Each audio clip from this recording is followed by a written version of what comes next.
Vivemos em um mundo que nos repete a cada segundo que precisamos de mais. Mais pressa, mais posses, mais conquistas. Mas, em meio a tanto excesso, por que nos sentimos cada vez mais vazios? E se a verdadeira riqueza não estiver no acúmulo, mas na arte do suficiente?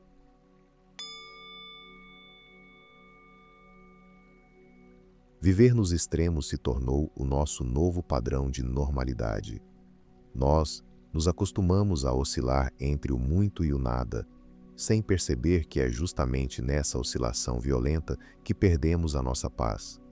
Se você parar para observar a sua rotina com honestidade, vai perceber que o abuso dos limites não é um evento raro. Ele acontece nos pequenos detalhes, todos os dias. Pense na relação com o seu celular. Quantas vezes você pegou o aparelho apenas para checar uma mensagem rápida ou olhar as horas e, de repente, percebeu que 30 minutos haviam desaparecido em um feed infinito de vídeos rápidos? Nós abusamos da nossa atenção. Consumimos toneladas de informações que não nos servem, enquanto negligenciamos o silêncio necessário para digerir o que já sabemos. Buscamos conexão em telas brilhantes, mas terminamos o dia com uma sensação profunda de isolamento. É o excesso de estímulos virtuais criando uma escassez de presença real. E esse comportamento se repete quando cruzamos a porta de casa. No trabalho, fomos ensinados a aplaudir a exaustão. Cobramos de nós mesmos uma produtividade de máquina, ignorando os sinais claros que o corpo envia pedindo pausa. Trabalhamos em excesso para conquistar coisas que muitas vezes nem precisamos, mas o abuso também acontece do outro lado. Na falta, quando o cansaço consome tudo, caímos no extremo da apatia. Procrastinamos tarefas importantes, adiamos nossos projetos de vida e deixamos que a inércia guie nossos dias. Não há equilíbrio entre o esforço e a regeneração. Há apenas um ciclo doloroso de esgotamento e culpa. Até mesmo dentro do nosso lar, o templo onde deveríamos recarregar nossas energias, nós perdemos a medida. Nossas casas estão cheias de objetos que acumulam poeira e memórias de um consumo impulsivo. Guardamos roupas que não usamos, papéis que não precisamos e pendências que nunca resolvemos. O excesso de coisas no espaço físico reflete o excesso de ruído na nossa mente.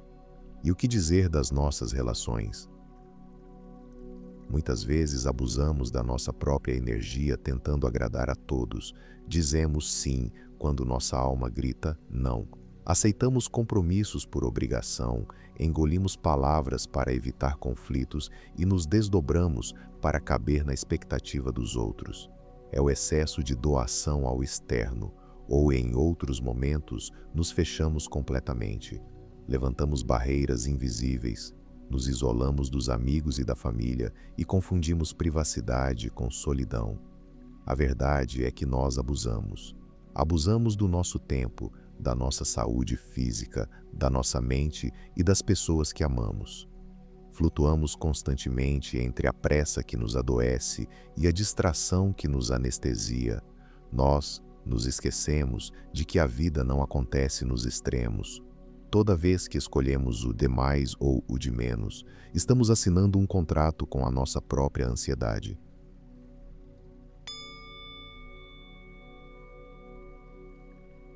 Para entender como recuperar o equilíbrio, nós precisamos fazer um resgate. Precisamos olhar para trás. Não faz muito tempo, o mundo funcionava em um ritmo diferente. Um ritmo que respeitava o tempo das coisas. Se voltarmos um pouco no tempo, vamos encontrar uma época em que o ócio não era visto como um pecado. Pelo contrário, era o espaço onde a vida acontecia. Houve um tempo em que as pessoas tinham tempo para si mesmas, um tempo em que parar no jardim para observar uma flor desabrochar sem pressa era um evento suficiente por si só. As pessoas deitavam na grama apenas para analisar as nuvens e adivinhar suas formas passageiras no céu. Um passatempo simples, gratuito, mas incrivelmente rico em presença. As conversas não eram mensagens picotadas em telas frias. Elas se estendiam por horas, sob a sombra de uma árvore ou ao redor de uma mesa de café. Quando falávamos com alguém, nós realmente olhávamos para essa pessoa. Prestávamos atenção no tom de sua voz, nos gestos de suas mãos, no brilho de seus olhos. Nossos registros não eram instantâneos. Não havia a necessidade de provar para o mundo digital que estávamos felizes. As memórias eram construídas com sentimentos duradouros, guardadas na mente e no coração, e não em uma galeria de fotos que nunca mais será aberta. Até mesmo as refeições carregavam um caráter sagrado. Almoçar em família era um momento de partilha real. Nós conversávamos com quem estava ao nosso lado, compartilhando o dia, as risadas e os silêncios. Ninguém estava dividido, segurando o talher com uma mão e o celular com a outra, com o corpo presente, mas a mente a quilômetros de distância. E quando a noite caía, até a tecnologia que surgia era vivida de forma coletiva. Assistir à televisão era uma verdadeira cerimônia. A família inteira se reunia na sala, em frente à única TV da casa, para compartilhar o mesmo momento, a mesma história. Havia uma união física e mental ali. Nós vivíamos com muito menos do que temos hoje. E se você olhar com honestidade, vai perceber que viver com menos nunca significou viver pior. Nós apenas não depositávamos as nossas esperanças em itens materiais e objetivos vazios, como se eles pudessem preencher nossos abismos internos. Sabíamos intuitivamente que as melhores coisas da vida não são coisas. Não éramos perfeitos. Aquela época tinha suas próprias dificuldades e limitações.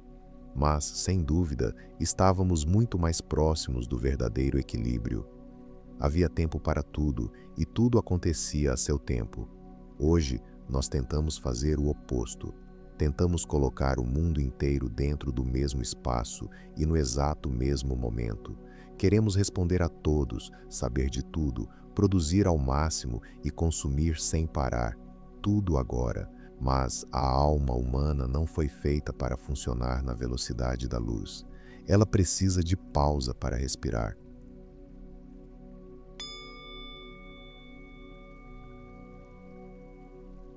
Depois de olhar para os nossos excessos diários e recordar o ritmo de um passado mais simples, nos resta uma pergunta: como caminhar daqui para frente? A resposta não está em um manual de instruções ou em uma lista de regras rígidas. O equilíbrio não é um destino estático onde um dia você chega e simplesmente para. A própria busca pelo equilíbrio, o ato de reajustar a rota com carinho e paciência todos os dias, já faz parte desse equilíbrio. É, acima de tudo, um convite. Um convite para resgatar pequenas atividades que a pressa nos fez esquecer. Quando foi a última vez que você parou apenas para escutar o vento passar pelas árvores? Ou que se permitiu contemplar um pôr do sol inteiro sem a urgência de tirar o celular do bolso para fotografá-lo? Quando foi a última vez que você se sentou em silêncio, sem fazer nada, sem consumir nada, apenas habitando a sua própria existência? Para resgatar esses momentos, precisamos de coragem. Coragem para nos desapegar, mesmo que por algumas horas, dessa tela que você segura agora. As redes sociais se tornaram janelas de angústia. Elas nos impõem padrões irreais de felicidade, nos forçam a acreditar que precisamos daquela roupa bonita, daquela viagem perfeita, daquele corpo sem falhas. Elas sussurram a cada segundo que quem nós somos hoje não é o bastante. Mas isso é uma ilusão, uma mentira brilhante projetada para nos manter sempre famintos por mais. Nós costumamos repetir que precisamos de mais tempo para nós mesmos, reclamamos da falta de horas no dia. Mas a grande verdade, a verdade mais silenciosa e urgente, é que antes de precisarmos de tempo, nós precisamos de nós mesmos. Precisamos estar inteiros onde o nosso corpo está. Precisamos recuperar a nossa própria presença. Por isso, o convite que deixo para você hoje é simples. Tente viver em uma nova velocidade. Uma velocidade onde haja espaço para o erro, para a pausa e para o suficiente. Experimente o silêncio. Deixe o excesso de lado por um instante e perceba a riqueza que já existe na sua simplicidade. Você não precisa carregar o peso do mundo inteiro. Você só precisa dar o próximo passo, no seu tempo. Obrigado por compartilhar o seu tempo e a sua presença conosco hoje no espaço de expansão. Se este momento de reflexão fez sentido para a sua busca, considere se inscrever para continuar essa jornada ao nosso lado.